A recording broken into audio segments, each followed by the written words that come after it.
Okay. Let me just check with Aza that she can Yep. hear us there.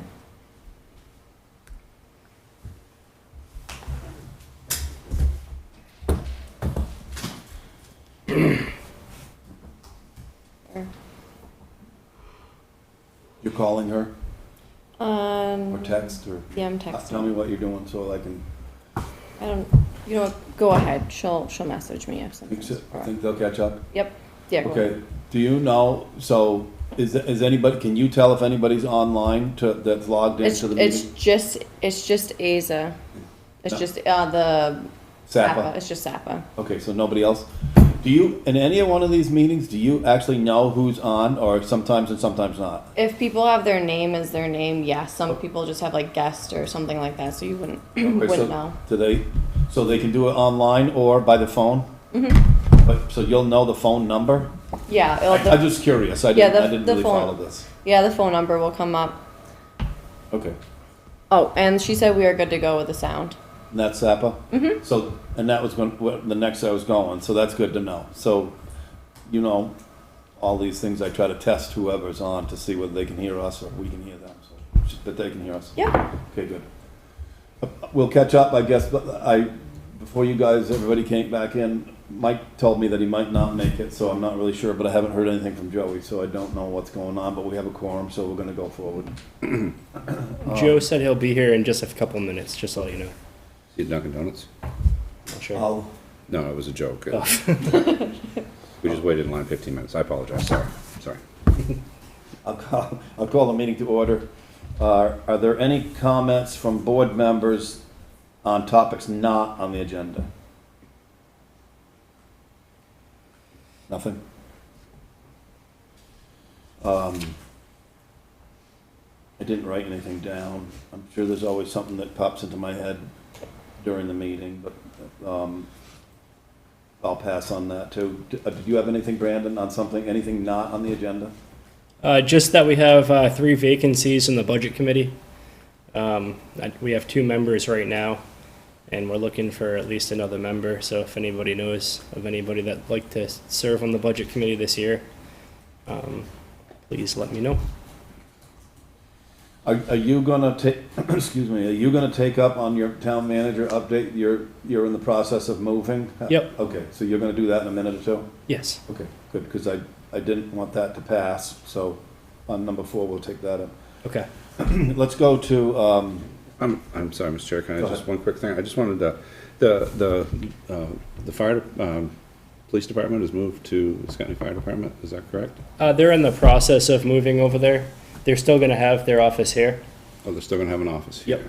They're just going to have a bigger office over there, and they'll have more room to Will there do- be? I don't know if people really come in and see them, or if there's a scheduled time. But they're gonna split time there, or just? Yeah, we're still in the process of discussing that. I know one of the things we're talking about is putting signage on the firehouse that says Weathersfield Police Department. I just wanted to make sure everybody knew that. I kind of found out on the fly, so. So they I don't know what Bill's plan is as far as people coming to them yet. I know they're doing some work over there. They're Yeah, no. fixing up the rooms and stuff. Thank you. Yeah. I know, the only thing I know in the past is, you know, and we're going back a long way, would be that Dick Brown used to sit in both fire departments, depending on what side of town he was on, to do lots of paperwork. Mhm. So I don't, but I haven't heard about this. I don't know if they're doing construction. I don't know how that affects, they lease the building from the state of Vermont, Yep. not the town. Correct. So I don't know how that will work, but. I know there was some talk about potentially going to both fire departments, but I know that the majority of the time Bill will be over here.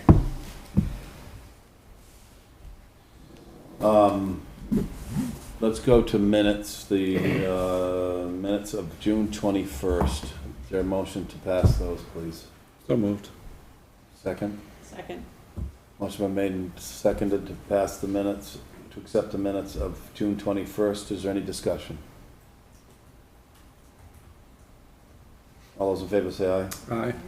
Any opposed?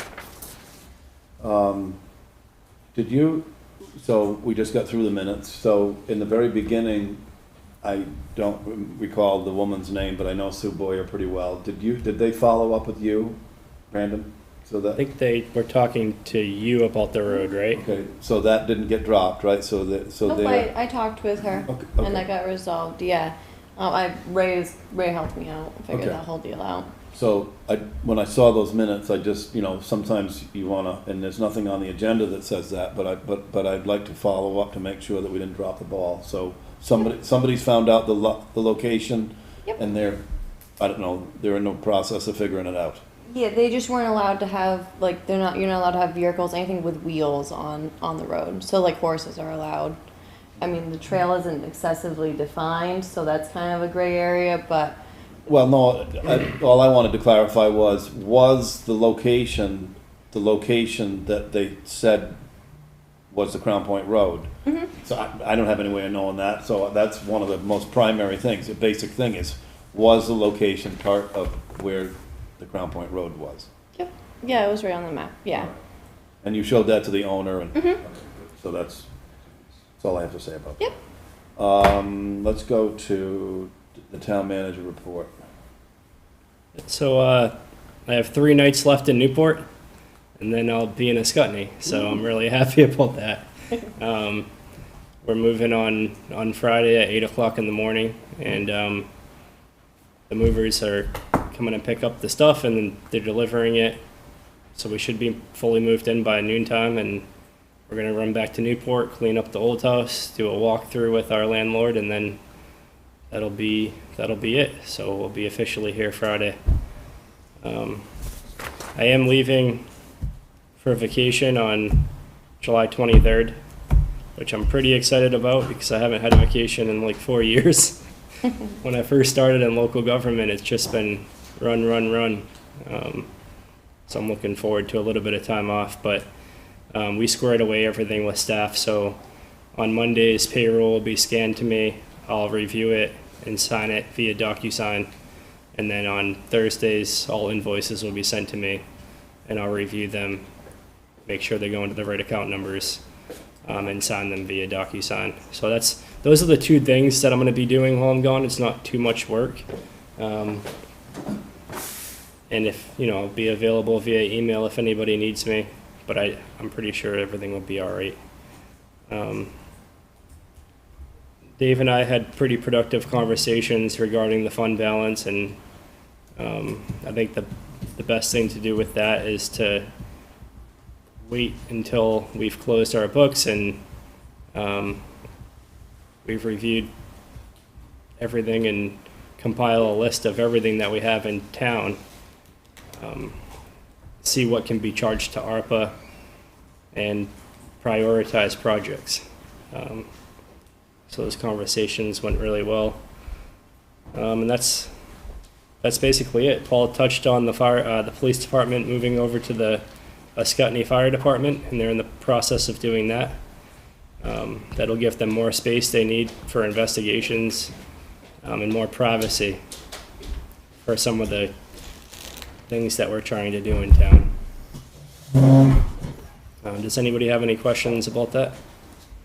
Or anything else? Look at me.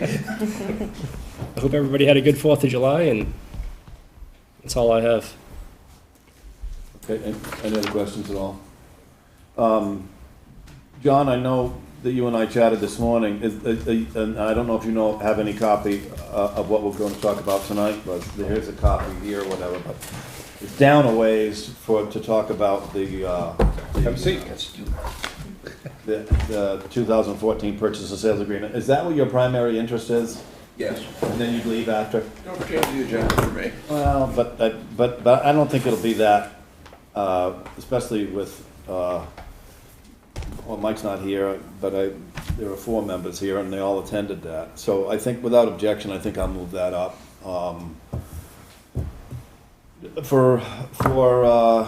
I asked Brandon to put this on there to recap what happened, at the Board of Abatement. The Abbotts had requested an abatement, and we listened to and read documents.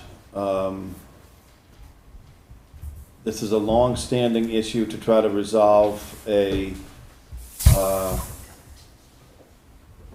delinquent tax that actually stopped in 2014, that had occurred prior to that, because the Abbotts have been current ever since that particular time. So it's complicated, and both sides can share some blame, I suppose. But at the end of what happened, that the Board of Abatement did make a motion to relieve the Abbotts of the interest and penalties that were on the books from 2014 forward, which amounted to, I think it was $20,186. Yep. Is that, were my memories okay? That is. So, when that hearing closed, I made the comment that there was still some $80,000 in arrears, of which the town had negotiated on this 2014 purchase and sales agreement to have an easement of property go to the town forest, and then a parking lot, which is 2.8 acres, or a field, at least temporarily, to try to resolve the tax issue. And so Tuesday, I think it was, last Tuesday, a week ago, the Board of Abatement made that action and then closed the hearing. Now, during that vote for discussion, I said, well, the Abbotts could come back and request a second Board of Abatement meeting, if they, or anybody could for that matter, I'm not just gonna pick on them, if they felt as though they had the need to do that, and then they would speak to the town clerk and schedule that. But it appeared to me at the end of that the burden would then shift to our board for a discussion about where to go from here, given the fact that the 2014 agreement is what it is. It's a list of criteria that we drafted back then, and I thought it was important that we start following up after last Tuesday's meeting with the Board of Abatement. So a day or two after that was over, I asked Brandon to at least roughly try to put together what the outstanding issues were that this board could take up if it was interested in completion. And one of those was, I don't know, Brandon, help me out now, because I think there was a list of like 2 or 3 things. One of them, I think, was a wetland study. And Yeah. and it had to do with the delineation of wetlands in the parking lot. It's not old ground to be plowed up. It's new. I thought you told me that it was new information that they wanted. Yeah, they wanted, there's 3 things, one of which we haven't discussed yet because I've been kind of thinking about it all weekend and researching, and then I got with Steve today. I'd like to talk about the allowance for doubtful accounts. Yes. And then the second thing was the access through the Johnson parcel, the landlocked parcel. And then the third thing was the wetlands delineations that the state requested before we can officially recognize a trail from the road to the Johnson's easement and through there. Do you want me to talk about those 3 items? Briefly, I mean, I don't expect our board tonight to, without a written document to show us, I don't expect action. I mean, because we all know I think we all know, because we've talked about this prior to this. Prior to the Board of Abatement meeting, we directed Brandon to try to work out an agreement. If he had to, he did send a tax sale letter to them. Obviously, we know that still is a part that could happen. We could just say, no, we're not going to do anymore. We're going to wash our hands of the whole thing, and it's going to go to tax sale. Now, does that mean that it's over? No, because as was pointed out by, I don't know, a friend of Emily Abbott at the table last Tuesday, that the owner, and any owner has this right, they have 365 days to still remedy the situation. So it's a year. So it doesn't mean that it's just like all over. On the other hand, I'm not sure where to go with this. All I wanted to do was to assemble what it might cost the town, and we all know that it could go to tax sale as an alternative. So go ahead. And these are just rough numbers, because you and I talked about this, about what it is. Yeah, absolutely. So the first thing is the allowance for doubtful accounts. There's been a lot of talk about this allowance for doubtful accounts. I know John reached out to our previous finance director when she was still here, and she talked about the allowance for doubtful accounts. And I know there were some emails which talked about this.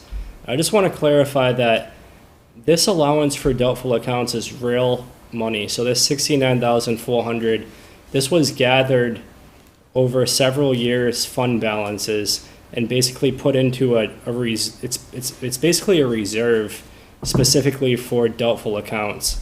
I did some research over the weekend, and I found the city of Tacoma, they have a policy for the allowance for doubtful accounts, because it's actually a reserve fund for accounts that may not get paid. So in this case, the previous administration was pretty certain that, we had this 2014 purchase and sale agreement. The taxes was $86,000 at the time, which didn't include the interest and penalty that was accruing.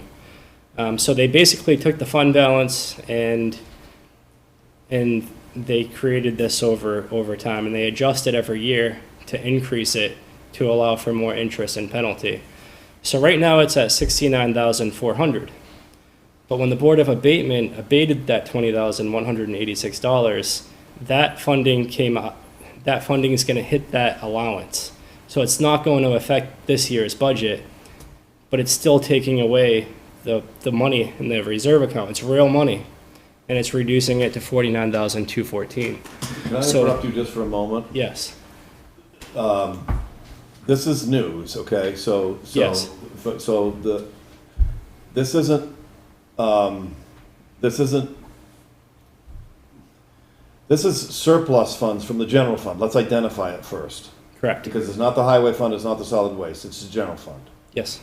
And whether or not we were told anything, I'm a little nervous that I don't know that it was all disclosed that it happened that way. But these funds were secured by other tax money. Yes, this is real tax dollars. Yeah. So when anybody says to me initially that the town now has account for what's called loan loss reserves or doubtful in payment, Yes. the first question in anybody's mind is, what exactly happened in order for it to become doubtful? And did you close the loop on a tax sale? So did you hold a we have a policy on what to do with delinquent taxes. Correct. And that, the finality of anybody's property is a tax sale. And the lien, or the amount of principal, penalty, and interest, actually, by Vermont law, subverts other debtors. It goes to the front of the line on a property. Yep. That's right. So I'm not sure that we're going to get, I don't know that we want to talk about that right now, but I'm not sure philosophically that I believe that the town needs an account that handles. And in the case that we do, there should be a policy in place. But maybe we should get into that. But let me drill into what's really important right now. Exactly. And- So I don't want to get into that. So you're exactly right. This is really important to know right now. So since we had this allowance and then we abated that $20,000 of real interest, real money, the allowance for doubtful accounts went to $49,214. There's still $86,000 remaining in principal, penalty, and interest. So let's say we go to the Board of Abatement, just hypothetically, and the Board of Abatement says, you know what, the deal's been satisfied, we're going to abate $86,000. Well, there's only $49,000 left in this doubtful account, allowance for doubtful accounts. So we're going to have to still come up with another $36,786 in tax dollars to abate the taxes on that property. The second thing is the wetlands delineations of $6,500. The third thing is the easement, which could run us between 5 and 10, and then the legal fees, which, to move the easement and so forth. So I think we're talking about an actual money, and this is the allowance for doubtful accounts and that $36,786. I believe that's a solid number we can bank on, unless we keep letting interest and penalty accrue. So every quarter, that number is going to increase. So if we don't deal with this, it's just going to continue. If we don't, it's just, and we plan on abating it, it's going to cost more and more tax dollars. And I wish it was explained like this before, but it wasn't. But I think the Board of Abatement put the, I think it gave, I think it stepped its foot down by saying that if I know it was until the day that we made it, which is last Tuesday, for interest and Yep. penalties. But I have a sense that if another Board of Abatement hearing was called, that we could have at that moment say, listen, there's no more gonna accrue on this property because of the current. I think the Board of Abatement tried to put finality on this issue. They're trying. Oh no, I get it. They absolutely did. Yeah. But the fact is, and I don't want this to go under the radar because this will hit the books, and Yes. I am responsible to be transparent, and it's my understanding that it would be another $36,000 that would hit the books, and Yeah, yeah, we're gonna get into the weeds here, but not necessarily, because if the town backed out, almost the threshold was met of principle. So Yep. you're asking for, I think it's close. yep, I don't think it's gonna come up with that $30-something thousand, because the value of the easement and the True. parking lot was $23,000. So, I don't wanna get into a numbers game tonight, but thank you for bringing up that part of it. So, So if we back the 23,000 out, but even if we do back the 23,000 out, that's not, we're basically buying it for 23. It still hits the books. It's still $36,000 regardless of how we look at it. So 36,000 is 36,786 is the number that would hit the books. here's the jeopardy for the board to consider, though. So if everybody's confused, then I'm as confused as anybody. Sorry, I'm trying to make this, I'm trying to be, But I am now, because I didn't know there was an account to make up some things, and we all paid for that going in the last 3 years. A Yes. penny is $33,000, okay, so it's 2 cents, 69,000. So if it goes to tax sale, though, and somebody bids on it, the town will bid the amount owed. yep, And then, I don't know, the bank will get certified letter saying that, would you like to consider whatever, and so would the general public will have that. But the whole project, the town then would have to negotiate with an entity to buy the easement and the parking lot, because we would have said all our money that we've put up until this point, the $27,000 in legal Yep. fees and studies and everything else, would be all for nothing, that is true. gone. So that's the problem. It's easy to say, okay, let's just have a tax sale and we're done, because we don't like this anymore. But the town will not have, I don't think it will shut the door on the opportunity for an easement and the parking lot. In the case, this would be around $56,000 to finish. And in that case, if it was abated, that would hit our books next year, and that was unbudgeted.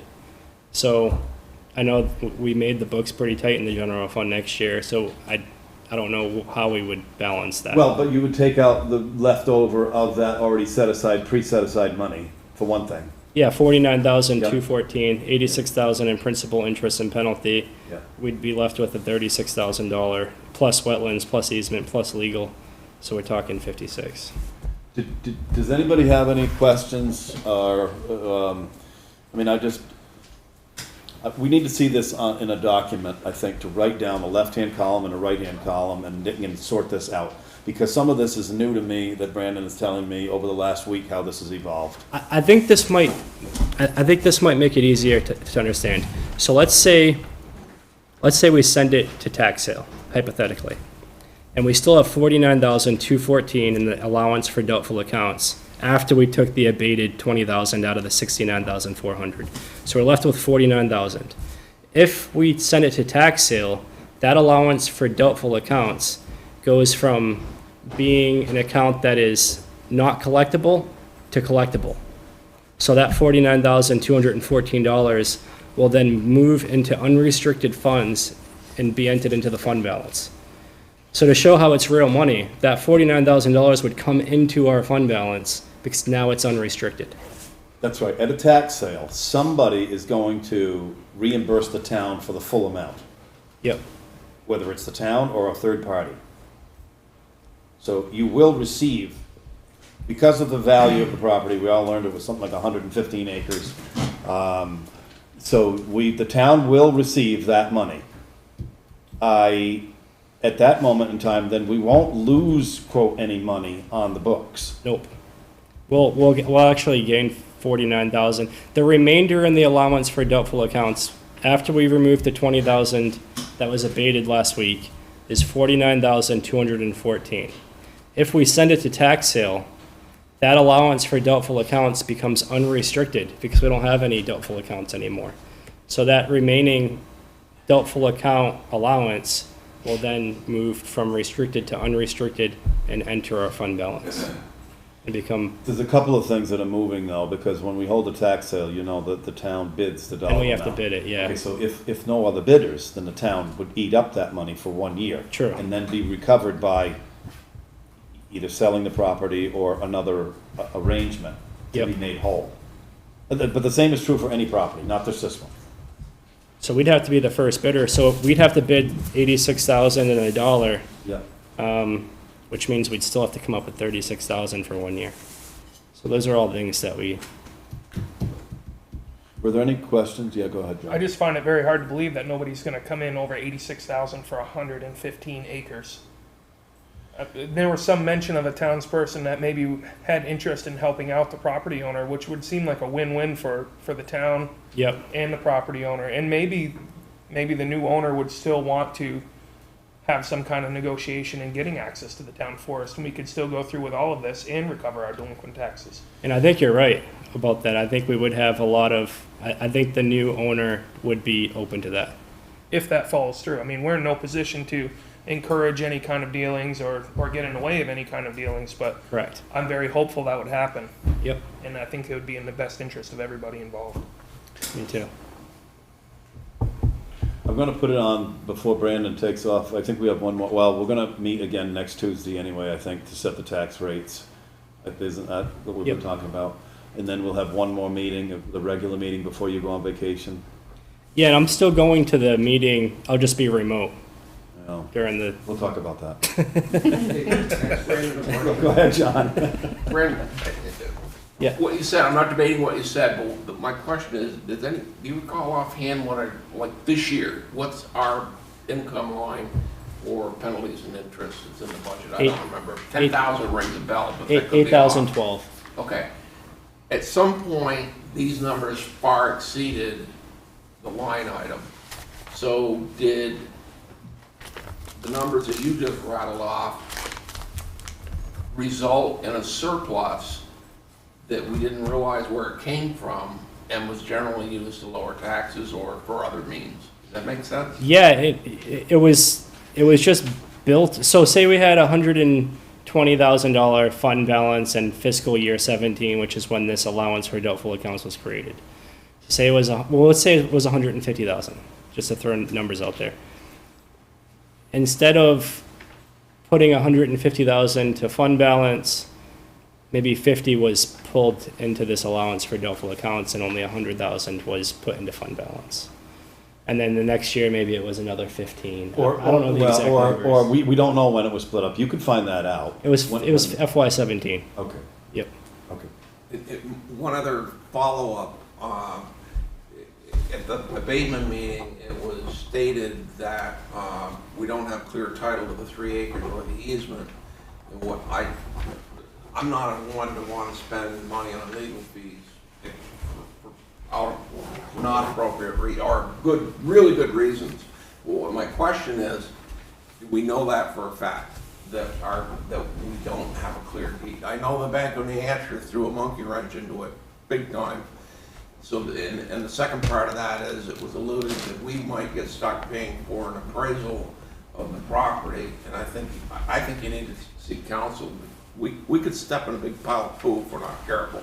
Well, we were, the board was noticed by counsel for Abbott Okay. that the Bank of New Hampshire required, still had a lien on the property, and it's one deed, so it's the entire property.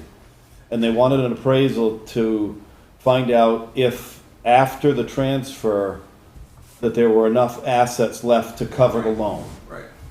So we were noticed by their counsel that exists. And the request was that the Bank of New Hampshire needed an appraisal. I don't know who pays for it, but. No, but you had two questions. So I'm in my position here, gonna take their word that counsel, and it's the same counsel that's been representing there for like the beginning of time. So, that's all through the 2014 agreement. So they haven't changed counsels. My sense is that maybe that particular bank bought out the mortgages of another bank, so it happens all the time. And so we only take them at their word. We have to assume that it does not have clear title. I fully understand, if you buy a house, you do a title search and you know if there's liens on it. Yes. I have no idea what happens if you're buying a piece of property, whether that I don't know If that. we screw up and not do a title search, does the Bank of New Hampshire not have it listed in our vault, which is the only place you can find stuff like that? I have no idea. I think the answer to the questions is yes and yes. Or it's not there, and yes, we are on the hook for the loan.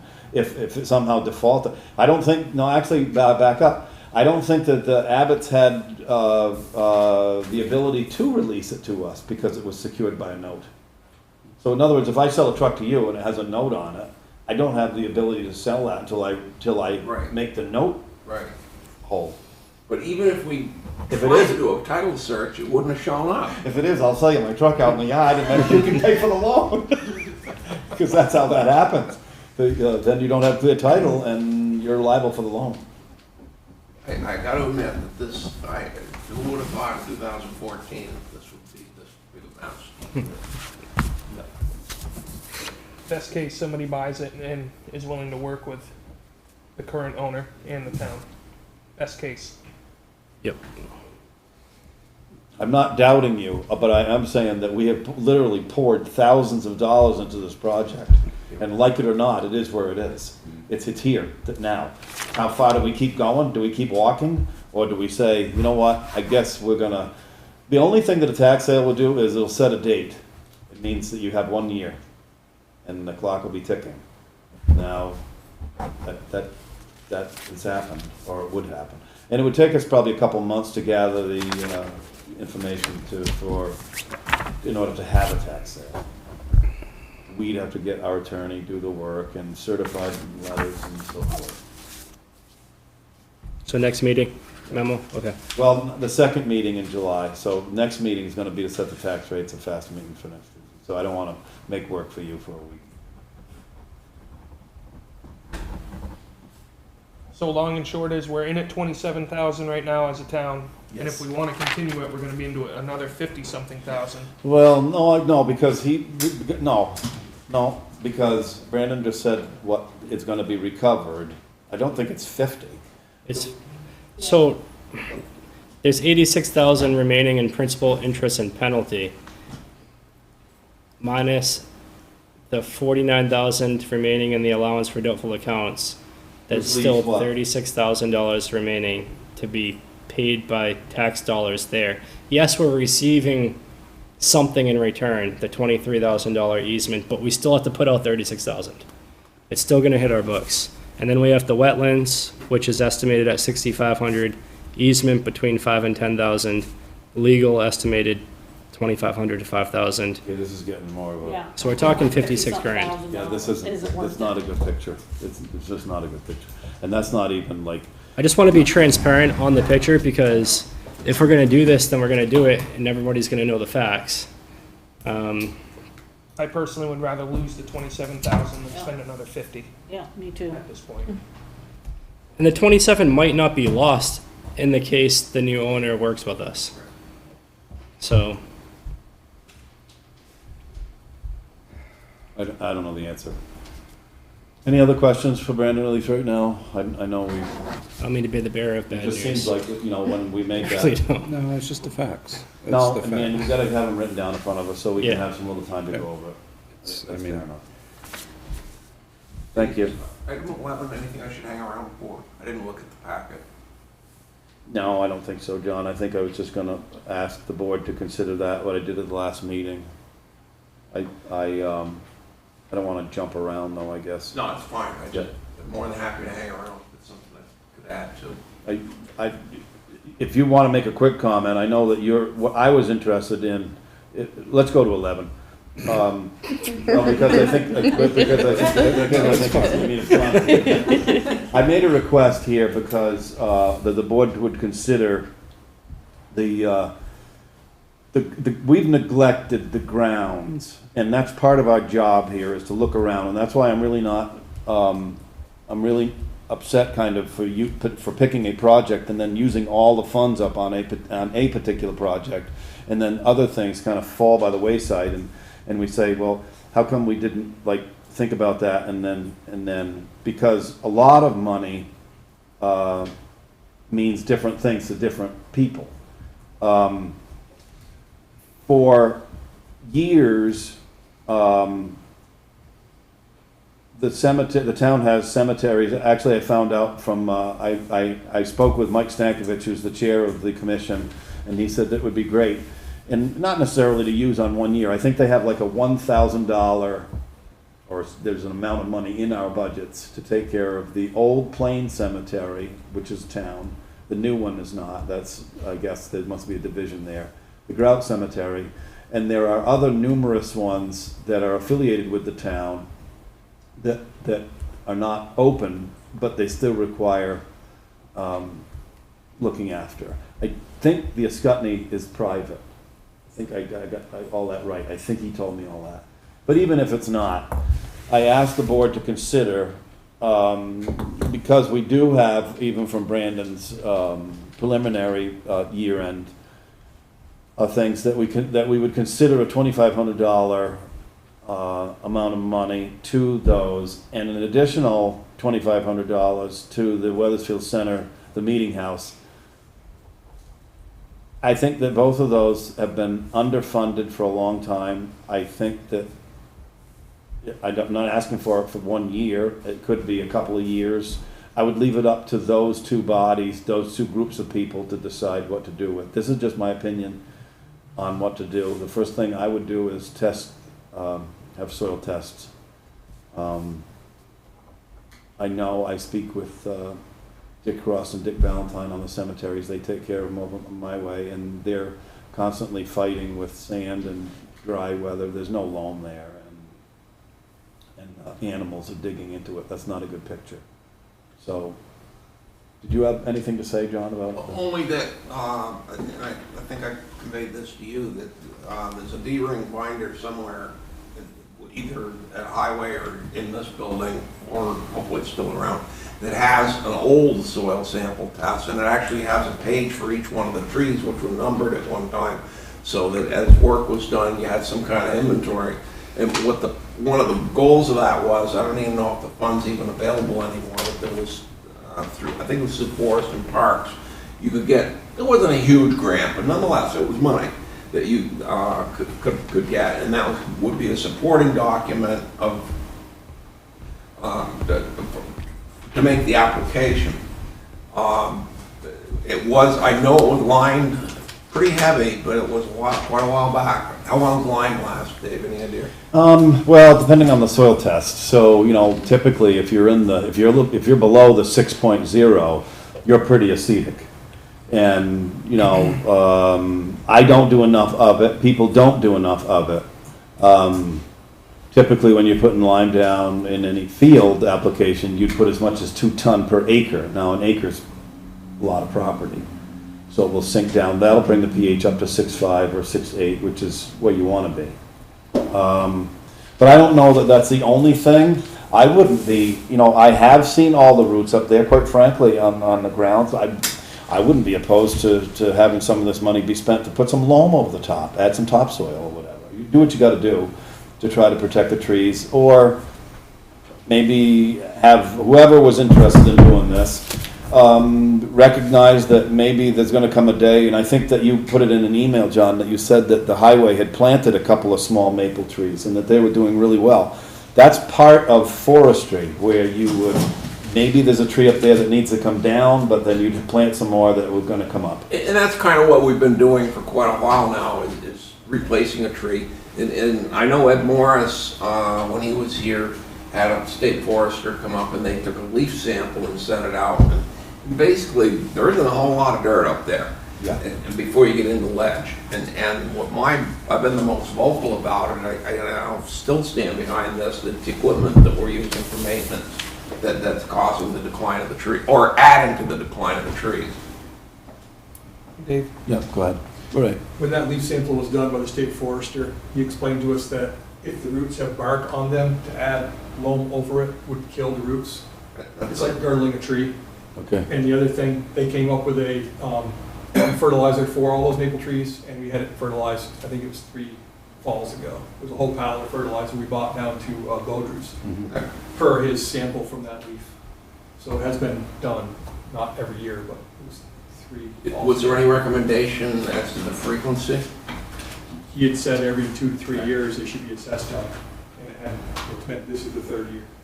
Well, I remember one time too, so maybe I was just gonna get like, a little more generic than just the ground. But I recall there was a time that somebody wanted to put steps in and they had some fundraising or something, and then the town allocated a certain amount. I think that's done. But I think sometimes it's the town's job to take care of town buildings or to make it, to make it a little bit better and not to get behind. Weathersfield Park is in the same boat. The roots are exposed and there's no soil and there's dead limbs that we need to get taken care of. We had a guy come 3 years ago to clean all the dead limbs out. That was part of that whole project. And there's liability of dead limbs coming down and clanking somebody on the head. I'm not sure how far that would go, but especially in the walkway where. But does the board have any comments on this at all? What are we talking financially, our obligation? Well, I threw the number out a meeting ago of $2,500 for the cemeteries, and if I just heard that the Perkinsville or Hoisington Field, is that what you're talking about, Ray? The green at the church where the Veterans Memorial is. Oh, okay. I didn't even think of that. So perhaps it should be a little bit more generic than to just say town grounds, instead of identifying it just at the Weathersfield Center. You know, but the cemeteries are definitely one piece without the other grounds. So I threw the number out because I didn't want to get too crazy before, and it was $2,500 a piece. I didn't want to move up the annual appropriation. It's a one-time appropriation. I know that we're going to deal with a significant surplus in the general fund. And I thought it was a good use of funds. Summertime is the way to act on these. Can't do anything like when you get muddy out or in the winter. That's not happening. That fertilizer was not cheap, by the way. I mean, it doesn't take long to burn up that much money you're talking. No, $550 a ton for me, 30/020. That was bulk. That's not even I bad. think it was almost No, it's $12. crazy. All that money's crazy. Either way, it's a pretty important, Well, the other part, To me, at least. so back to the cemeteries for a moment, under their budget, they have, stone walls sometimes that are crumbling, and they got Dale Emery to rebuild some, so they allocated some funds for him to redo that. It's a very good stone guy. So I didn't want to get involved in this. I just wanted to help them make a better financial decision for me. I don't want to tell them what I think. would it make sense to get estimates before we do this, or just go ahead with what we think is gonna cover it? Well, I mean, Mike Stankovich and John's email, I mean, I think that when he sent that to me, he was very much supportive of the dollar amount. So I think if we study, it's gonna get lost, or if we start getting estimates. And I didn't want to do that. I just wanted to offer them the opportunity that they were gonna get extra money in their I'm not a spender either, but sometimes I'm seeing something fall apart, and then we're gonna end up paying a lot more money. I know Ken Blum's on the cemetery commission, Mike Stankovich, I'm not sure who else. Holtor. Okay, good. So what do you think, 5,000 for town grounds, or are you looking, I was just saying 2,500 apiece, for me. yeah. Now, are you doing it as For the town grounds, and then to allocate, and then to the town cemeteries. So it's 5,000 total. Total. 25 to cemeteries, 25. That's where I thought of. Yes. And I don't know what's in there, I don't wanna get too much of a detail for tonight. I thought they were in like, I don't know that the town building grounds have any allocation. I think the cemeteries might be $1,000. I don't recall anything in the budget for the, I know there, nothing in I've house. asked- we've asked the question in the past, and I don't know where the lawn mowing money comes from. That It comes from, It's a bid, right? we do have a line for it, I can't remember right off the top of my head. I can look, let me take a peek. No, that's okay. You sure? Okay. No, no, I no. mean, there's that, and then you got the fence post to fix at the Perkinsville Green that we made that post for, or town resident used to, now he's gone. There's limbs that need to be taken care of, at least annually, the trees should be inspected to get rid of any dead limbs, at least twice a year, or twice, every other year, you know? I'd be reluctant to study. I'd love to be able to have somebody spend money on the actual work and then just give them a task and say, here you go. Because studying's just gonna burn that up, and then we're gonna be right back where we are now. We didn't put enough money in it, and then it's gonna be True. gone. Does somebody wanna make a motion for $2,500 in each account? Or do we wanna just let it go until the next meeting, or just think about it? So there's nothing for cemeteries. There is a reserve account for Yes. Center Grove that it accumulates. So, 'cause Wait, some years it didn't get spent, then it disappears. The cemeteries, though, have, some of them. Oh, we got- The Plain Cemetery has an endowment that they take care of themselves, but that's not what I'm talking about. That's not the town ones. so we got Center Grove maintenance, $2,000 in FY '22. Town parks, 5,500, cemeteries, 2,000. Okay. First thing to do is soil samples. Yes. Exactly. So we need a motion for $2,500 into the cemetery maintenance. Yeah, make them separate motions so that we know that so that they're targeted, so that there's no mix-up and no questions. Okay, so I'd move to appropriate $2,500 into cemetery maintenance. Is there a second? I'm gonna second it. Motion been made, seconded to appropriate $2,500 additional funds for cemetery grounds. Any discussion?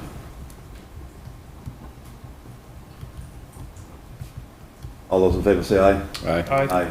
Any opposed? Is there any interest in, what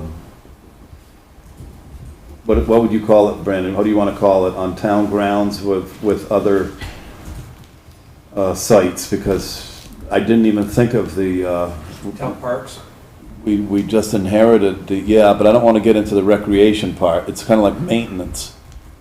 town Right. parks, town grounds. Is the Center Church a park though? How do you, No. how would you go there? Is it technically, the Center Church technically owned by the town, or is it owned by itself and then the town kind of supports it? The town owns land right underneath the church. Okay, good. But Maybe that's grounds. good to identify.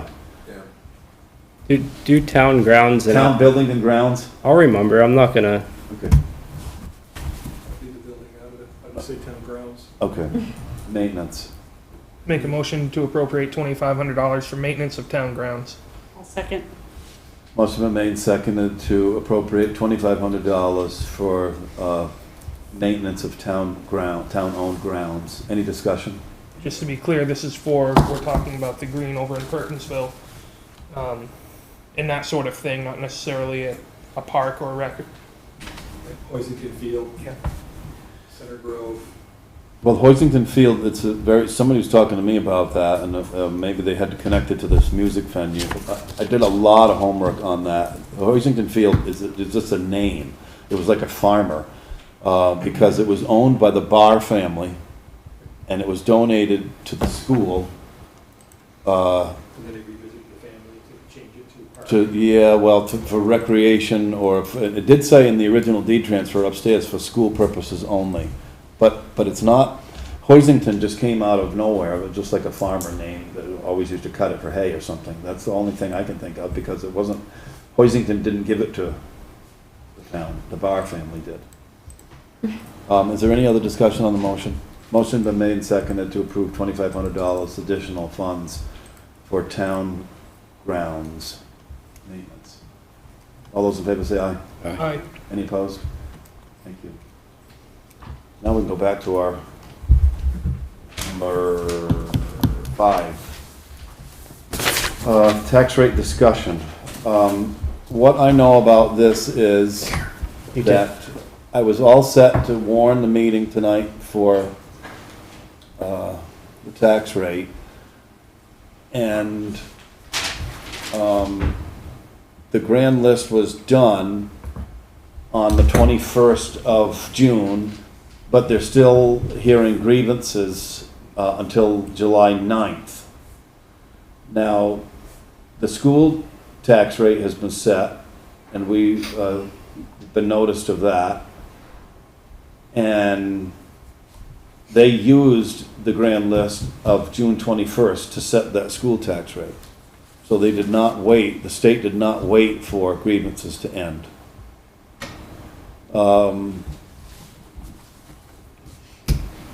I think, and so Carolyn Heyer was in the meeting with, I was on the phone with Brandon, and then she had asked Brandon to speak with me or both of us about that, about their schedule of grievances to hear. And so I decided that we would wait, because what Steve had talked about earlier was, the week earlier, was we were gonna delay the due dates by 1 week. So it would be, instead of August 10th, it would be August 18th. So technically, we're hoping that the taxpayers will have the bills in their hands by 30 days prior to the due date, which is any usual bill does. Now, I was somewhere, it was at the Board of Abatement meeting when Brandon asked Mike Stankovich if he was interested in printing and everything of those tax bills, or to assemble those, because apparently in the past, the town office staff would do it upstairs. And given all the state of what we're in, I know, and I don't know where that's at, Brandon, where you and Mike had come together on something or not yet? Oh, yeah. Okay, Yep, good. we've reached a Agreement to do an that. agreement, and it's very reasonable. I might do the same for future years. It's really, I don't know how much the weight will cost us. Every time the grand list goes up, the tax rate goes down, even if it's like 0.001. Given the fact that the school rate grew dramatically, I think it's important that we wait for a week and then get it right, and then set that rate. Because quite frankly, because the numbers that I got, we got the entire state of Vermont, that the Steve Heyer had emailed us about the rates for the schools, and ours, it's 16 cents up in Weathersfield. So given that piece of news, no one is gonna like that quite so well, I don't think. So anything the town can do to lower it's gonna be a positive.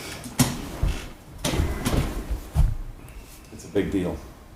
So I can share that email or whatever. I don't have it on the screen right now. It's a list of all the towns in the state. And Weathersfield is in, it's in like the top 5. And it doesn't, I can't seem to make heads or tails of it as a CLA, because I looked at comparables, and we are much higher than Norwich and Woodstock, and their CLAs are very comparable to ours. So I don't know the formula of that. There weren't enough hours in the day for me to figure that out, but if the charge comes that, well, we need a reappraisal, that doesn't fit the schedule that we got through that email. So, Yeah, I'd like to see that. it's very, But when people get I did my own tax We've bill. been, I'm sorry, we've been good the last handful of years, like. Well, the rate, our CLA went from, I think it was 93.8 to 93.11, so it dropped by 0.7 tenths of 1%. And our rate went from, help me out, Brandon, went up to $1.94 from $1. Every time that drops, the school rate goes up. Yeah, but not like this time. It went absolutely crazy. Yeah, So there are other comparables though. Is that which- right? Well, on the chart that we got the whole list of all the towns in the state. I looked and I wrote them all down and I left them all at home, but anybody can do it because it's public information. right. The CLAs, which is the common level of appraisal of a few surrounding us towns, it didn't make any sense to me because they were within like 1 point of ours, yet our tax rate was in some cases 10 and 20 cents higher. So the argument to me that, okay, your common level appraisal is off, it's not the only component that's making I it. was always told that it's based on if someone sells their property for a lot more than it's appraised at, that's what drives the school tax rate up. It's So because of this pandemic and people are buying, there's a bidding war out there. But here's the problem with that. It's not the appraisal, it's actually what the assessed value in the town is. So when you look at my property and it says like $100,000 and I sell it for $150,000, I get your point. So it's Yeah. $50,000 over than what the town says it's worth. Number one, there's a date when the state gathers that information. And so it's not like every minute that you have a sale that it's done. So the state just set the tax rate Yeah. on July 1st. So it's July 1st of every year, they set the tax rates prior to the bills going out. So they have to have cutoff date on all this information. Number two, which I've talked to Brandon about a lot, we have 1,650 or 1,630 parcels in Weathersfield. Total parcels.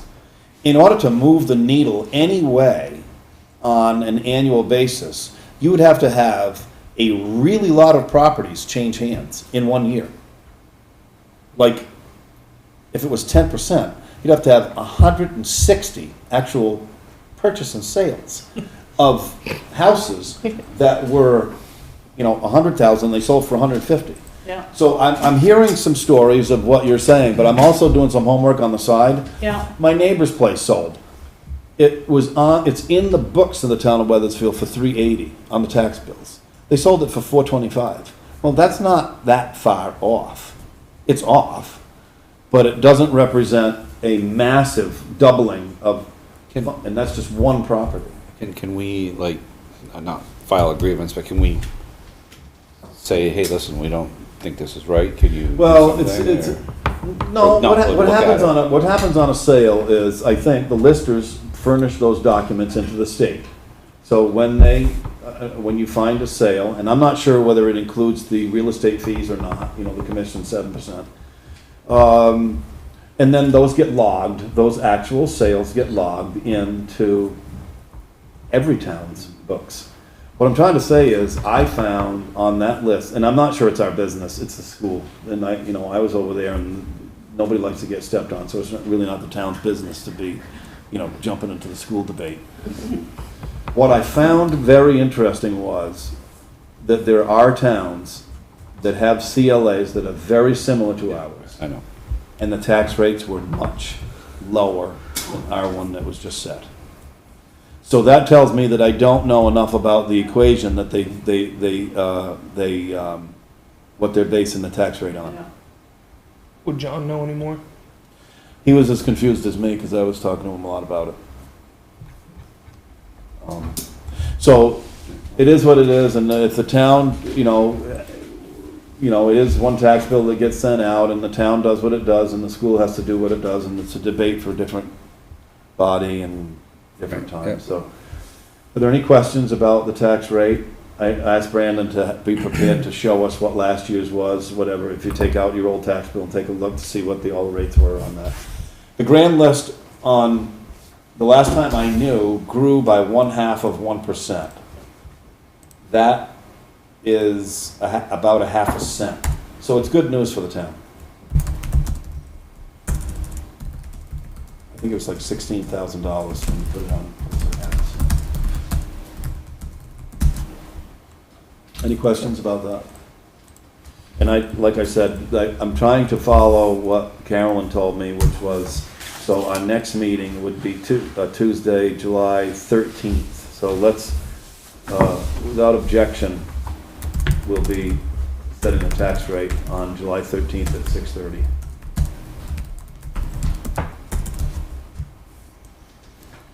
Credit card policy, third reading. Can you take this up? Yeah. So there have been no changes since the last meeting. So this is the final reading of the credit card policy. Would you like me to read the policy out loud or into the minutes, or? I think we already did that. Okay. Is everybody clear on it, where we have we have 1, 2, 3, 4, 5 people that have, and I think Steve Hyde did a good job about when he sat over trying to explain it to us, that the maximum, I guess, the maximum annual, at least in his eyes, were gonna be $10,000, right? It's not gonna be like a revolving thing, like $2,000 a month for each one. I think it's also important to know, and I explained this to Joe, this isn't money above and beyond our budget. This is anything that's spent on the town credit card is booked to the lines within this budget. It's just a different way of spending some of the funding, depending on the situation. I know I don't max out my credit card every month. There's months that I need it, and there's months that I don't need it. It just depends on what we need to operate the town. Give someone immediate access to. Yeah. funding if they need it. Well, none of these break until they break, these policies. So it's not like this one's gonna, is here from like the end of time. Right. So whenever we seem to have an issue with a policy, then we amend it. We revisit it. So this isn't something that's gonna stay, like forever, but it's here now, and it's on a third reading, so I'd like a motion to pass the credit card policy as read. So moved. There's a second? Second. Motion been made and seconded to approve the credit card policy for the town of Weathersfield, noted as read on July 6, 2021. Any discussion? All those in favor say aye. Aye. Thank you. Any opposed? Mechanic study.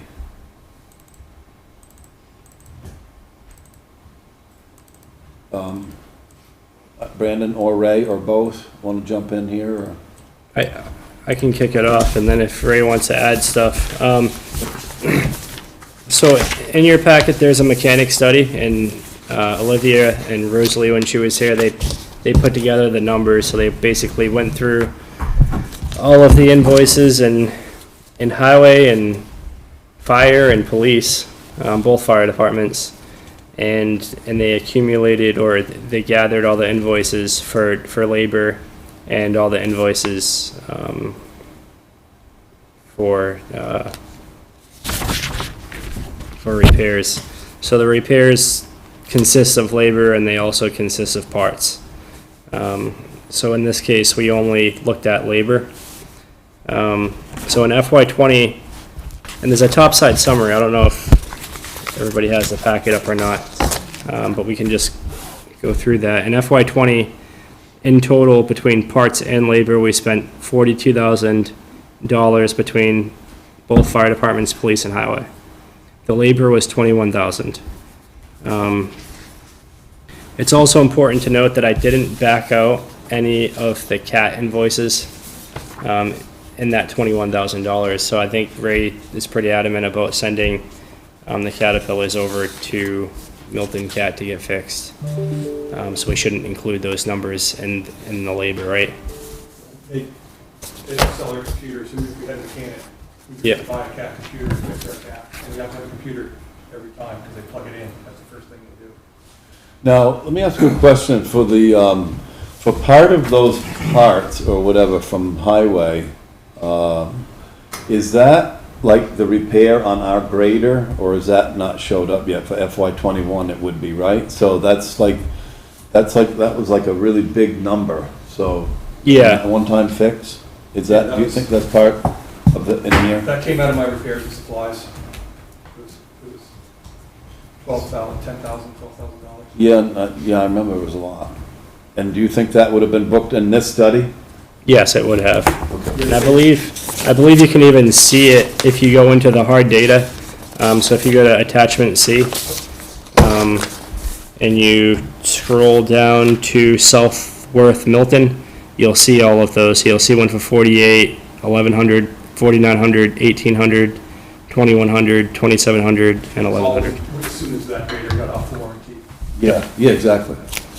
The other thing that's in there too, Yep. it's like the fire department goes and has their pump tested, and it's a certified tech, either at Digi or wherever they go, and that's it. It's labor, it's separate labor. Yep. Well, that one time, the big fix would obviously, well, it's not gonna happen right now, because when we made the choice to go for the other grader, we've got to hold, somebody else is gonna do it. It doesn't matter what employee is there now. And their contract, as I remember, was like 7 years or 5 years of the, 7-year warranty and 5-year oil, so every 250 hours, we do an oil sample. Yeah. Every 500th hour, they come in and do the changes. so we won't see a surprise like the $10,000 bill for not 5 years. 7 years. Yeah, so I'm just trying to hang on to whatever we're talking about here. Yeah. Study. I didn't know if it was incorporated. I know that was a big repair. We basically have to back out those Milton invoices. I didn't do that because I wanted to show everything. Yep. But if we back out that, $10,000, then, we're left Well, I'm with. not sure it's fair to back out because we're gonna have something else that breaks. I mean, it's Yeah. inherent in machinery. I don't know, something's gonna happen to the loader tomorrow, watch. So, the total for parts and labor in FY '20 was 42,000 for just the labor, because even if we hire a town mechanic, we're gonna have to buy the parts. He doesn't make the parts, so, we're talking 21,000 in labor in FY '20, and in FY '21, $33,000 in labor, and then 20,000 in parts, so 54,000. We reviewed the total cost of employment of a town mechanic, and we believe that, and we might be going a little low, is 68,000. So depending on how it was structured, and it really depends on what the town wants, it may or may not be worth it. I don't know what's important as far as the mechanic goes.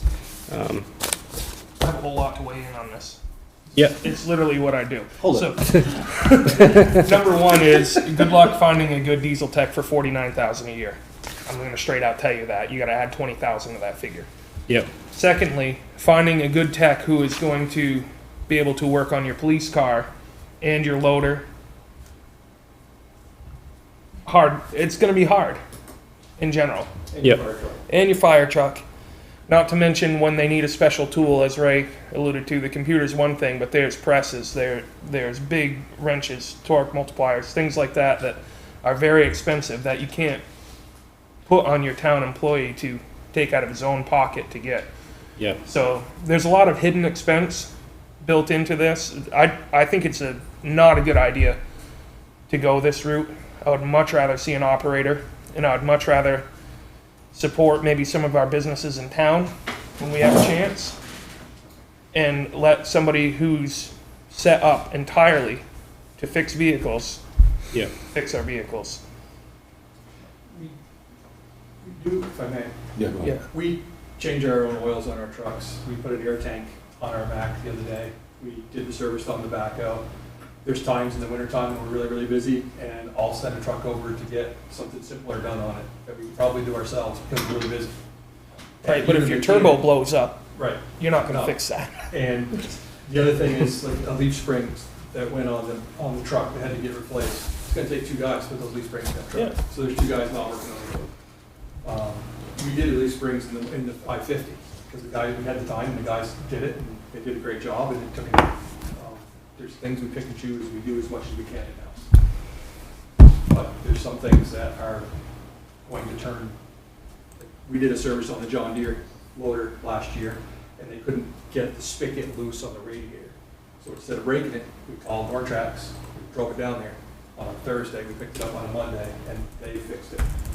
You know, I just didn't want to risk snapping that off, having to replace the radiator, have somebody come in and solder it or whatever. It's just, that's how we. Not to mention, we're buying warranties and service agreements that hopefully is gonna soak up a lot of these repair costs.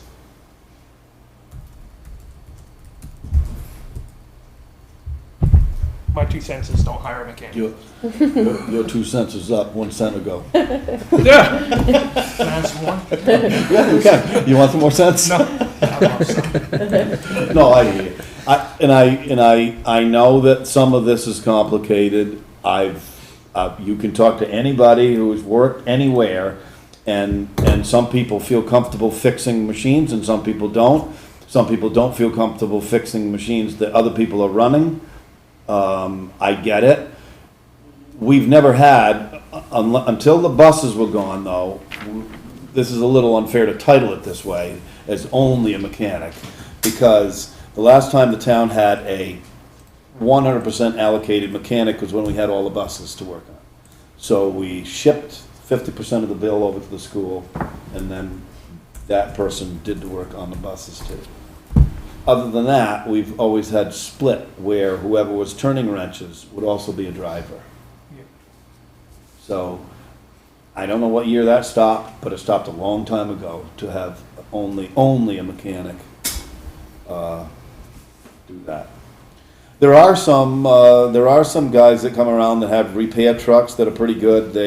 I've listened. I think Ludlow has Chris Batchelder come over. He did the whole work on their grader, and it did not go to Milton Cat. So there are service trucks that come around that are independent guys, but you need to form a relationship with them so that they know, because they go out in the field and do an awful lot of work on logging stuff and everything in the middle of the breakdown, which is a mess.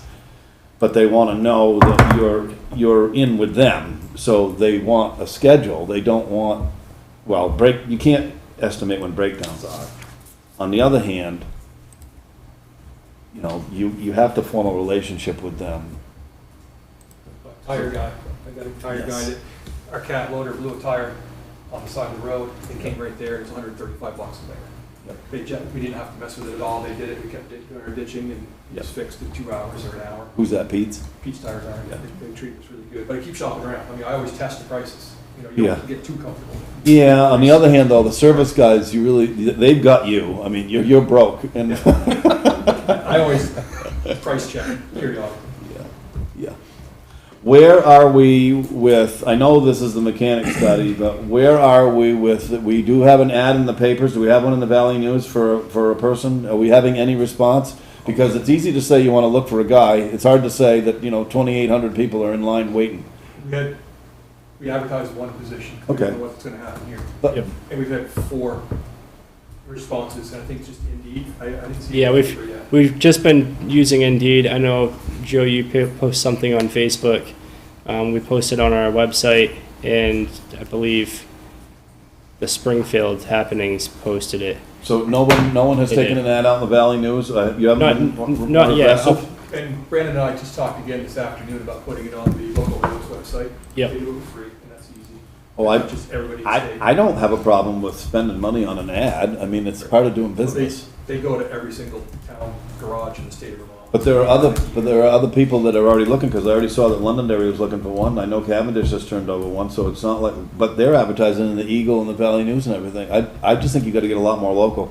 I like what you said about social media, whatever, because a lot of people follow that, or it starts a conversation. I'll be honest with you, I've had a couple people reach out to me, and then the conversation stops after you tell them what the pay is. Mhm. So, we We it's started what- interviewing today. We have interviews all week. Yeah, we had one interview today, and we got interviews set up all week, like Ray said. And we're gonna go through those, and if we don't find the right guy, then we're gonna keep looking. Well, I'd let the ad run, Huh? because, Workout. Yeah, guy or gal. Right person. because Right person, sorry. I'm a little reluctant to say two, because that makes that Individual. suspicious. That's, if you keep one, all of a sudden, okay, why is everybody getting out of Weathersfield? but leaving one in just says, okay, then you get to interview, or the process is moving along, or whatever. So I would encourage you to put a couple of ads in other places that you Will do. have not. Yep, I'm fine get with it that, done too. tomorrow morning. And maybe you get a bunch more applicants and you decide you want to fill 2 positions because you find 2 people that you really like. You And may, and the one ad will kill it. You don't Yep. you don't need to add any more onto that. I agree. Got it. Yeah, any other discussion? I appreciate the office's time on this. Yeah. Thank you. You're welcome.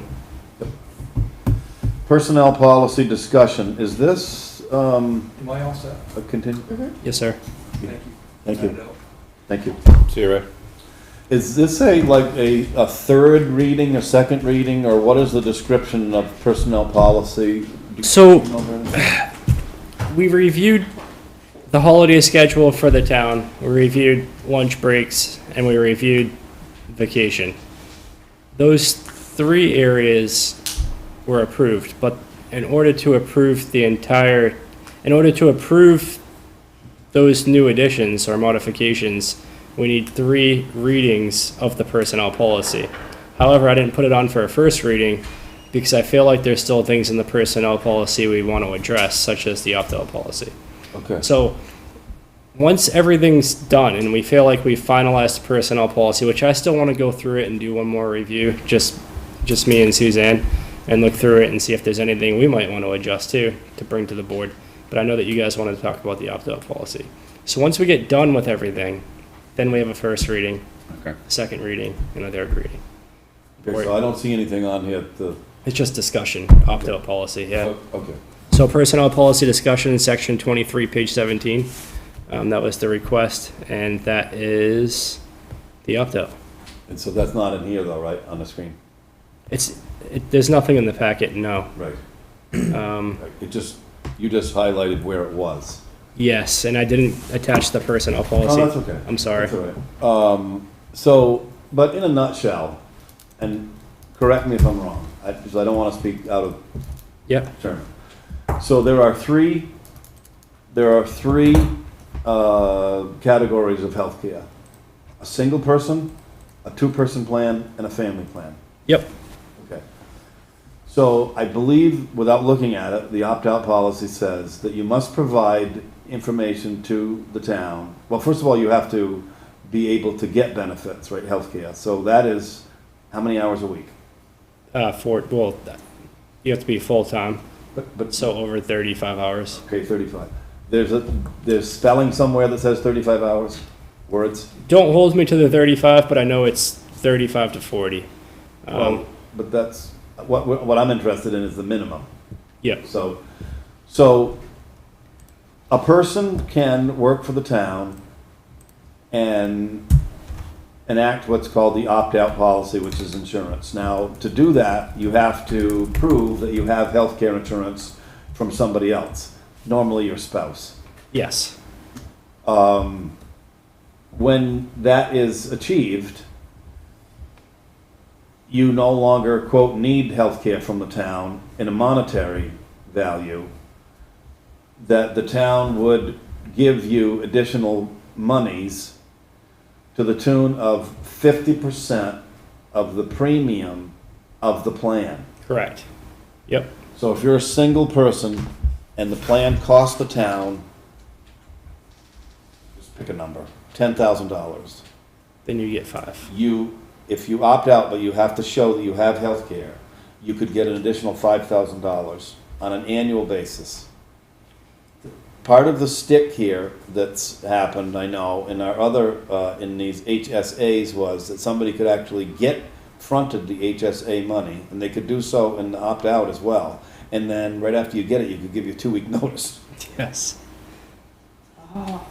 So that is, the problem. That is with the opt-out though, we don't do that. We give it weekly, so we Yeah, okay. actually, That's how it's paid. yeah, we Yes. don't do that anymore. So that Yes. was the case when we first got here.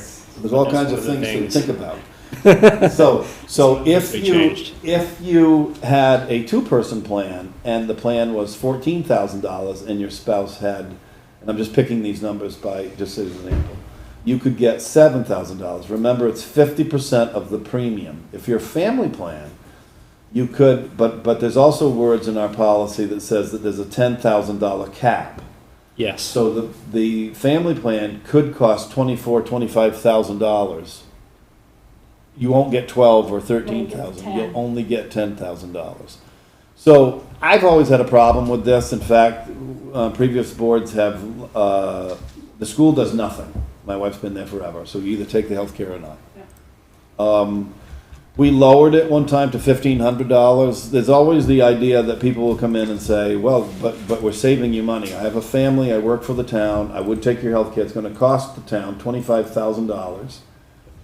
But I'm getting my health care elsewhere, so it's really only costing the town $10,000. And we're, quote, saving the town $15,000 by not taking health care. I've never looked at it that way. I know that's a legitimate argument. It bothers me that I run into people every single day of the week that don't have health care.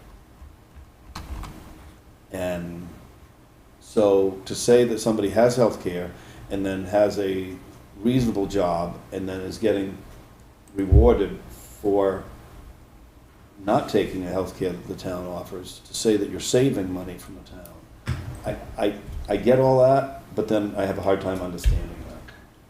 So in the past, I know that we have, I've done a little more homework. Cavendish is $1,500. They don't describe, 50% of premiums or get into the weeds too far on that. That they have a cap, that they leave it the same for everybody, and they set a dollar amount to say a certain amount. I don't know if, here's another little piece that we may want to consider or may not. We could say that this could only affect new employees, that those that are here and are taking it up, the policy will stay with them as a grandfather rather than causing another bomb to go off. I don't know how many people here are taking that. I don't know if we need to know that, but there's a few. There's 3. And in the case, some people's situations are different. So sometimes it offsets, like say Natalia and I considered it, because, we were looking at it like, okay, we would get a $10,000 opt-out, but her insurance is more expensive at the school. So we would have, the opt-out would have offset it a little bit, but we definitely would have benefited a lot more if I would have received the opt-out. And when you get the opt-out, you also lose the HSA. So you don't get the opt-out and the HSA. You waive the HSA. The biggest reason we didn't do it is mainly because the dental insurance was better here and the percentage was lower here. Plus, we didn't think she was going to stay at the school for more than a year, so it would have just been a lot of going back and forth. But you do waive the HSA, so it's important to note you don't get both. There probably is some benefit. But Well, it depends on the plans, because I know that it's easy to compare just because we're here and we're in town, and then you can compare what the school has. yeah, So you have to get pretty deep to see what's covered and what's not, and what will be and try to estimate what will be your out-of-pocket costs, because that's at the end of the day where everything's at. So the school, for instance, is an $800 deductible. Well, that's pretty low. not this. Sorry, I wasn't talking about the Weathersfield school. No, talking but I about am Newport. now. I'm sorry. Yeah, but I am because that's the plan that I'm under. Yeah, So you're 100% right. You have to carefully consider what is in the plan. Yeah. Whether you have dental care, whether you have eye care, what is involved in the plan, yes, and you have to be able to write that all down and then make a kind of a decision, like in a hurry, about, okay, what's best for me, and you have to weigh that opt out as opposed to your out of pocket costs. plus HSA too. Yeah. So like, if you get the opt-out, so really, if the plan costs $28,000, let's say, and plus the HSA, so now we're talking $24,000 on the town.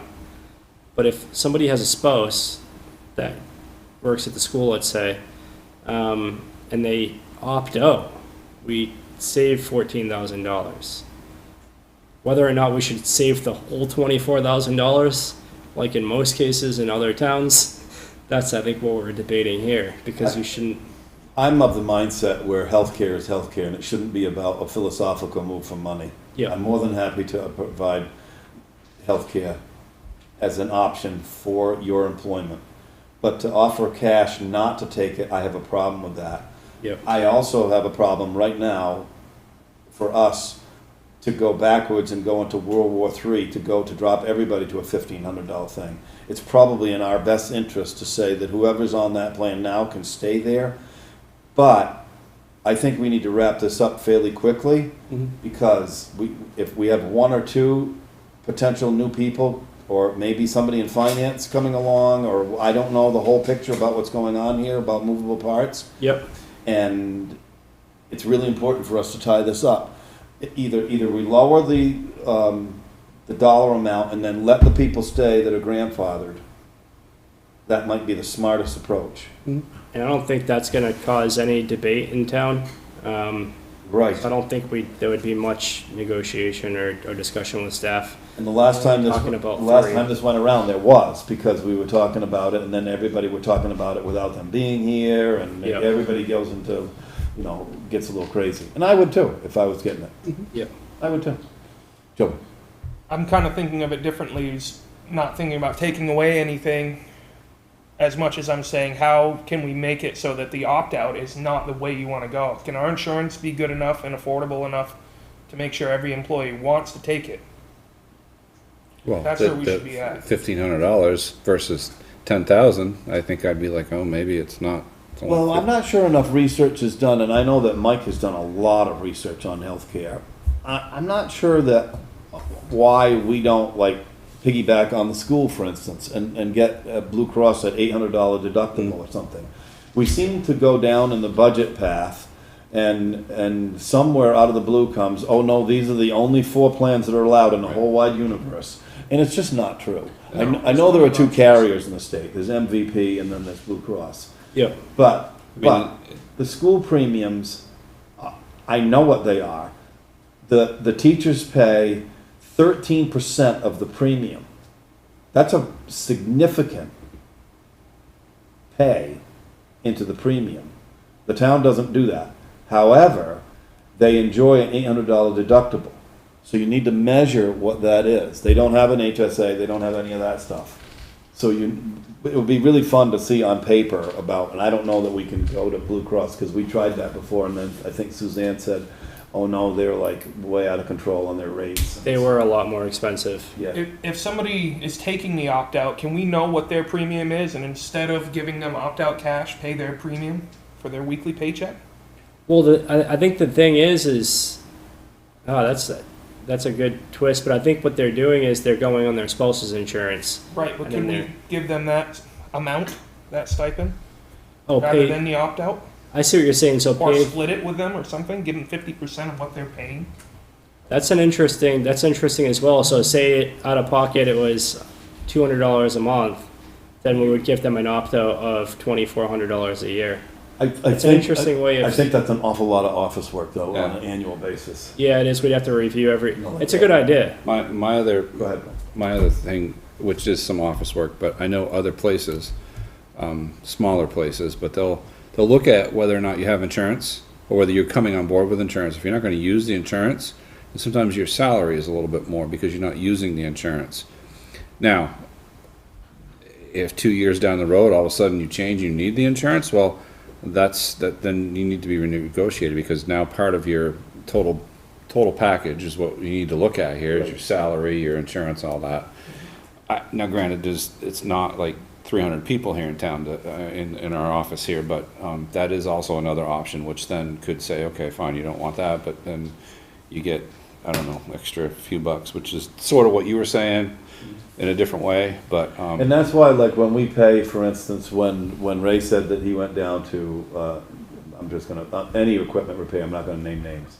When you have to pay those $80 and $100 or $120 an hour for the, whatever they are, you're paying for the tools, you're paying for the truck, you're paying for the man, and you're paying for the healthcare of the the man. whole package. So, right. so there are a lot of costs involved in that. my company has changed a lot with, it's a larger company, but they're really pushing a lot, and it's okay, because it's larger, but they're pushing a lot onto the associate, the people there to manage their own healthcare more, and the more you manage it, the more you pay attention and take care of things yourself and take care of your own health, the less your insurance costs. I mean, we have programs with exercise and steps per day, and you get money every quarter. You can put it back towards your premium payments or whatever, and you know, if you don't smoke, you get a break here. We get a swab to say, oh yeah, there's no, but I'm just saying, I think the country as a whole, is larger places are going more towards, we want to supply healthcare, but we also want people to take ownership of some of it too, of how they manage their stuff. So, but I'm with Dave. I want everybody to be able to have the option to have a really good insurance. I think it's needed. Yeah. So Can you have something together for us within the next couple of meetings to? Yeah, absolutely. Because there is a transition of help here, and I don't want to mislead somebody to Yep. say, oh, you can go onto the personnel policy that's in force right now, and they'd be able to do it. So. No, I don't think I'd allow it right now, since we're currently. Well, but I don't think you have that, I think somebody has standing to say, wait a minute, I read my own policy. And I know previously, that somebody was hired that said, that this is a consideration that you could make. So it's used as a stick, and it should be, because it's part of our policy. I think the board right now could make a motion to eliminate the fund balance and drop it to 1,500 during the interim, that's what just I to was prevent wondering. that from happening. An interim bylaw type thing. Yeah. Or, I don't know if I'm comfortable doing that until we've got something that No, but, just leaves us without direction, kind of, right? but I think. Well, we'll still work on it, but during, you could make a cap. You could During do the it by a interim. cap. You could change the dollar amount. Don't get into the weeds of a 50% or whatever. No, right. At a price not to exceed. So right now, we could probably change the $10,000 level to say, 1,500, and it's only during the interim. During that time, I'll go back, I'll get everything prepared. and it doesn't, It just it's prevents- grandfathered, so it Right, doesn't right, affect right. already Anything the existing today on. plans. Yep, today on. It doesn't affect the existing plans. And I don't know anybody that's come to me and asked to take the opt-out, so I really don't think it'll affect anybody right now. But we are in the process of hiring folks, Right, so it would give right. me standing. So, say you have a current employee that decides now they would like to take the opt-out. Are they gonna fall under the old policy or under the one that we might, the new cap that we're talking about? Under the new cap, if you make a motion tonight and set the cap to 1,500, at that point, the cap is 1,500. So if they wanted to take the opt-out, they would receive 1,500 and not 10,000. So, But see, if you don't do this tonight, and we hire somebody and they take the opt-out, they would also be grandfathered in the case that we grandfather the existing employees. Go ahead, Paul. I forgot my question. When can employees take the opt-out? Can you do that anytime, or is it only during, the election, the The open insurance time? enrollment Open days. enrollment time? Or could somebody come to you right now and go, you know what, I'd like to change I can't change my open enrollment unless I have a life change. So, yeah. Married, death. So. I can drop the insurance right now and take the opt-out, and I'd get the remainder of the opt-out for the year. So right now, we're in July, so I'd get 5,000. Yeah, well, So the motion would have to say, reduce the opt-out cap from 10,000 to 1,500 if that's the number, but grandfather existing employees. yeah. I'm hearing all what you just said, and I'm wondering what would be the definition of a grandfathering of all employees, because if I'm an employee right now and I'm considering that, then I would say, well, I worked here for 10 years, and then my wife just got a really good job with a lot better health care, so I want the opt-out. No. And so you're telling me that it just dropped to 1,500, I'm not gonna like that. Well, no, because- you're only grandfathering the employees that currently have the opt-out. Yeah, there you go. Yeah, that's what you need. So the it's motion. not all the employees, it's only those that are under that plan now. Yep. That makes sense. I don't know. And that's only until we come up with During the interim, while we're Right. hiring. Yep. Oh, well, and coming up with because we haven't done the readings yet, so. I don't know whether this will cause a dust up or not with some of the existing people that are not on the opt-out that would like to be considered for that as a part of their previous employment status that they had when they did. Do you know what I mean? Yeah. I don't know. Do you let a I don't know sleeping how I dog would lie feel. on that? I don't know how I would feel because, you know, they, So, if I may, Yeah, I'm sorry.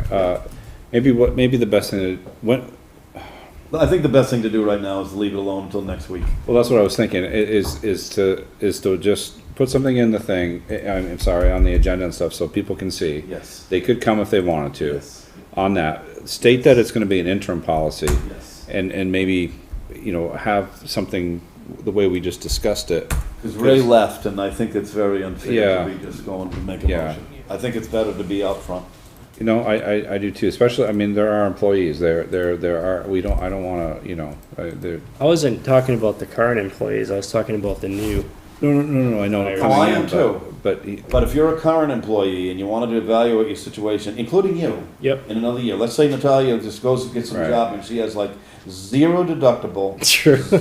all that, and you're gonna come back and say, what if, I want my I could money have had a back. V8, I just advocated for losing down to $1,500 worth of dope I have. I think Sounds it's, about right. I think it's better to take a little bit of time, make sure we have it right. Yes. And, I think so too. and go from there. Okay, is there anything else on the personnel policy?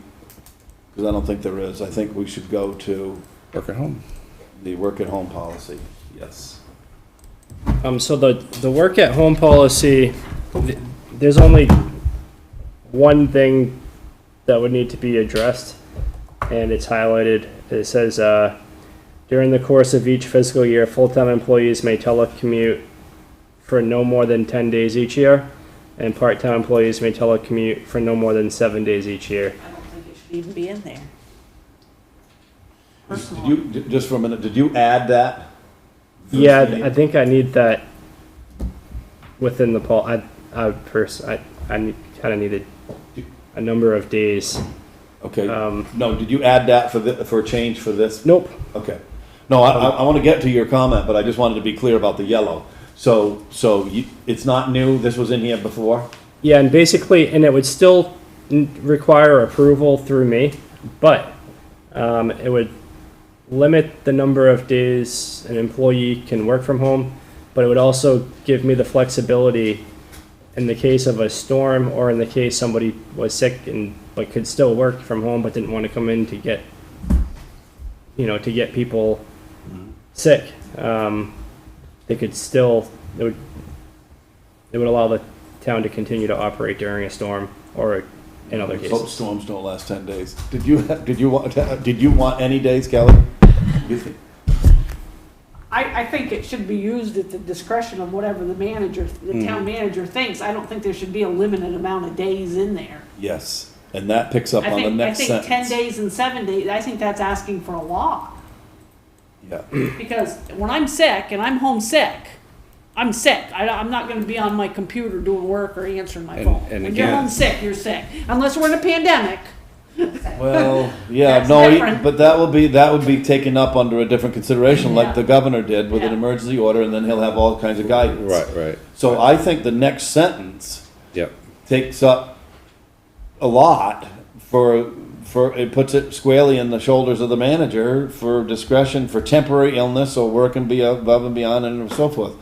I don't know that we need that amount, there's a finite number. I agree with that, but I also, I brought it up in the last meeting that we talked about this, I have a concern, people working from home, how's the insurance cover? If they trip and fall in their own home, is it workman's comp? If they, I mean, Or equipment from the town to Yeah. be put in their home for work, and then, God forbid, what happens if something. stolen or just- sensitive information. Yeah, whatever, but you know, I don't know if when you come to work for the town, I don't even want to apologize for this. You know some things under the job description and the building and you're serving the public. Mhm. It's just the way it is. And you know, unless we're in a state of emergency or whatever, I Right. think the next bunch of lines here where it says, except weather is a very short, and you're not, and if you're sick, like Kelly said, no, I'm sick and I'm not working. I'm taking a sick day and I'm not working. You have a So, question? yeah, so there's something to consider within there, rather than making your employees use vacation time for, say, a kid's doctor appointment or a sports game or this or that. I would much rather have them telecommute when possible and dip into this 10 days and not lose my worker and by any means necessary. And I personally think it's good that you put a number there because it gives you a definite expectation That's exactly what of I was. somebody who is either abusing the policy or not taking as much as maybe they could and can still get something accomplished. And you obviously have to be within reason. People have things come up. And I understand that. But I think 10 days a year is not really asking too much, especially when snowstorm can weigh into that, a power outage could. Yeah. Yeah, but various but things. when that happens, in some kind of a weather-related thing, I'm not sure that any of the town is working with an outage of sorts, because we rely so much on. But by this, they could, and it would come out of that 10 days, right? Go ahead, Paul. All right, so I'm a highway worker. I want to work from home, please. Yeah, but that And this doesn't, policy says I can have up to 10 days. well, it only, It says, during the course of the fiscal year, full-time employees may telecommute for no more than 10 days. I read that I can telecommute for 10 days. well, I think I would direct you to the purpose of the telecommuting policy, which states that telecommuting is not an entitlement, it is not a townwide benefit, and it is in no way changes the terms and conditions of employment. So it states in the purpose that being mindful of the need to telecommute temporarily under certain circumstances, telecommuting may be appropriate for some employees and jobs, but not for others. Well, I like Paul, because I would distinguish it between the office and the highway and the solid waste. I'm a solid waste people, I'm gonna stay home 10 days and get Yeah. paid, and I'm telecommuting, I'm telling everybody where to put my trash Right. from my cell phone. So- I'm with you, Paul. It- I think that needs to be distinguished between the office or. Or you're whatever. doing OSHA and hazmat trainings on your computer. So now now that's an 10 option. days? Not for 10 days, up to, but, And there's an approval process. well, There's an approval process that people need to follow. So employee proposes a telecommuting arrangement to the town manager. The town manager reviews the proposal and consults with others for guidance if necessary. To answer any remaining questions and address any concerns, the town manager and employer review and discuss the proposed arrangement, either verbally or in writing. So there's a whole, it's not just, I'm not gonna come to work today and I'm gonna telecommute. This is a lot of work for people to keep track of. I'm with you, Kelly. I wouldn't have any of it. That's just me. So are we gonna, where is this on the whole reading sequence of things? Is it first reading, second reading, third reading? This was a first reading. Okay, good. So there's more time there's 2 more meetings to talk about it. Yes, go ahead. To throw this out there, we have to have some kind of policy. Oh, yeah. No, I'm not, yeah. no, I'm not saying we don't need a policy. But what I'm saying is I'm getting back to what Kelly said in the beginning. I don't think we need any of these allowances. I think it's under the discretion and the supervision of the town manager. Right. Whether it's his call anyway. He did it last year. He calls everybody in the office and says, don't come in till like 11 or 12. Illness is a sick day. This really is, to me, speaking to working at home. And then it would have to do with, suppose I work from the town and I don't have any internet, and I never have had any internet. Do I make the town then pay for my internet for 10 days for whatever? Well, because of, No, it's excluded in the, oh, you gotta keep going down? Yeah, there's more Alright. in there. Then you have the problem of, well, Paul works from home all the time, so I'm gonna work from home all the time. Yep. You know, sorry, you Paul. pass it. Not really, but I'm just saying, like, if we both work for the Let me town, say it again. and there's this perceived kind of favoritism there. Yep. If you don't have these allotment numbers, then somebody inevitably is gonna say, This still looks This to me, one's getting- this looks like to me like an awful lot of work Well- to keep track of.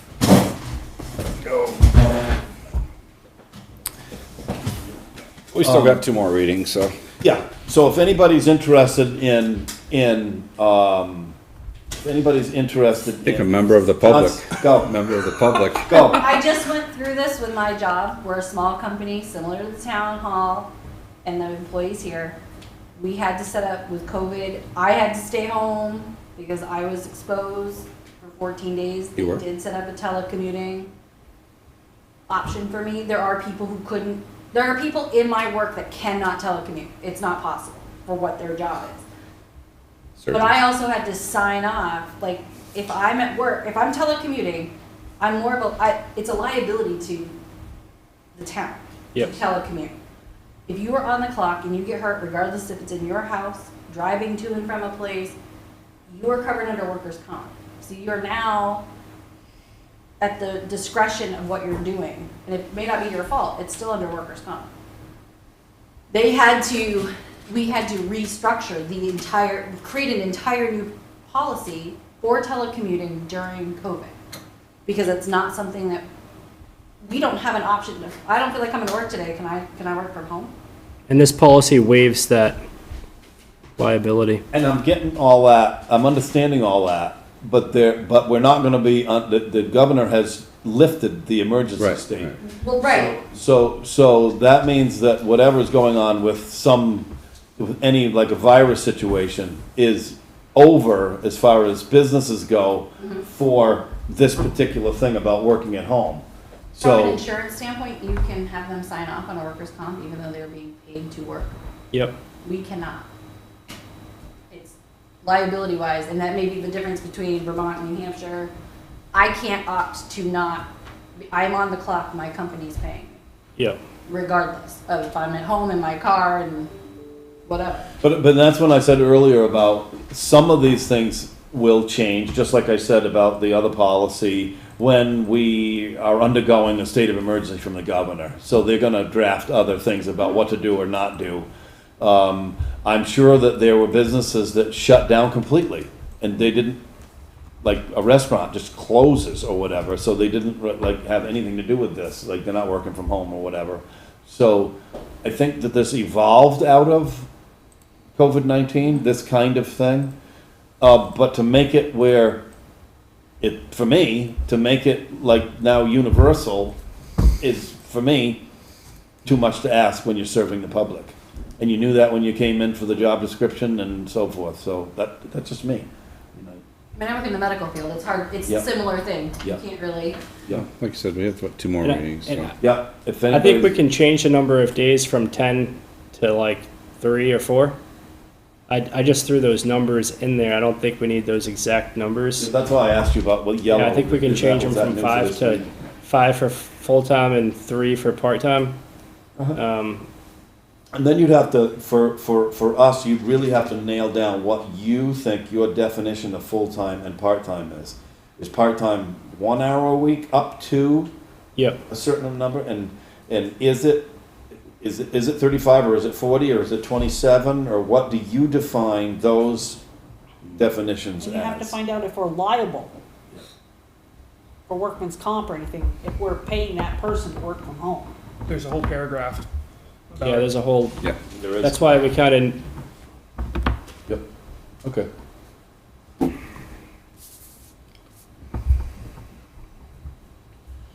Let's move down to, so if anybody's interested, you can, ship off an email or have a conversation with Brandon before. This particular item is not gonna come back up until July 20th. Because the